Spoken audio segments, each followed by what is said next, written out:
kemudian dites COVID juga adalah fakta. Entah bagaimana ceritanya orang yang sudah meninggal tapi masih dites COVID. Dua cerita tersebut bukan sebuah kebetulan belaka, bukan pula kelalaian atau kekhilafan oknum, tapi juga terjadi di banyak daerah dengan beragam modusnya. Saya juga menjadi saksi hidup bagaimana petugas kesehatan mendatangi rumah warga dan membujuknya untuk setuju di-COVID-kan. Lalu ketika ditanya kenapa yang bersangkutan menawarkan itu, jawabannya sederhana, untuk laporan desa.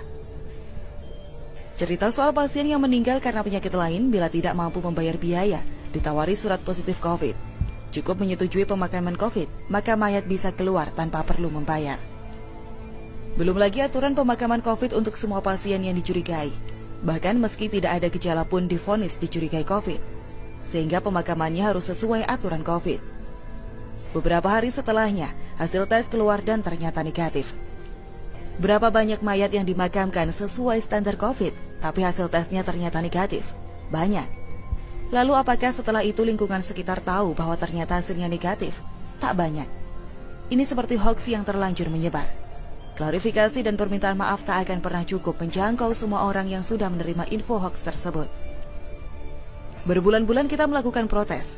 Banyak sudah yang melawan praktek jahat ini. Lalu kemarin, akhirnya Muldoko mau ikut menyuarakan, meminta pihak terkait untuk tidak memaksakan status COVID ke pasien yang sebenarnya non-COVID. Bagi saya ini jelas angin segar. Angin perubahan yang langsung terdengar dari Kepala Kantor Staf Presiden. Harapannya semoga para tenaga medis yang nakal mulai tobat, mulai takut untuk main-main dengan status COVID. Tapi selanjutnya pemerintah juga perlu mencari tahu akar permasalahannya. Teguran kepada pihak rumah sakit dan tenaga medis tidak akan pernah cukup kalau kita tak paham masalah yang memotivasinya. Coba jelaskan ke publik, atau minimal cari tahu, kenapa ada pemburuan pasien dan mayat COVID? Kenapa ada tenaga medis yang mengincar penambahan pasien COVID? Kenapa ada tenaga kesehatan yang mengincar warga dengan penyakit bawaan dan menahun untuk diperiksa dan dipaksa COVID? Sebenarnya ada apa dengan mereka? Apa motivasinya? Tidak mungkin mereka melakukan ini tanpa alasan yang jelas.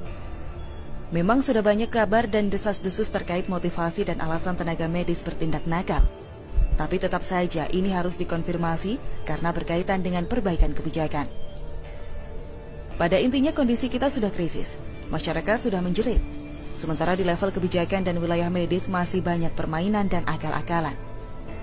Bagi pejabat dan profesi tertentu yang punya pendapatan tetap setiap bulan dan kini mendapat subsidi, mungkin COVID ini tak mengganggu kehidupan mereka. Kebutuhan pokok tetap terpenuhi.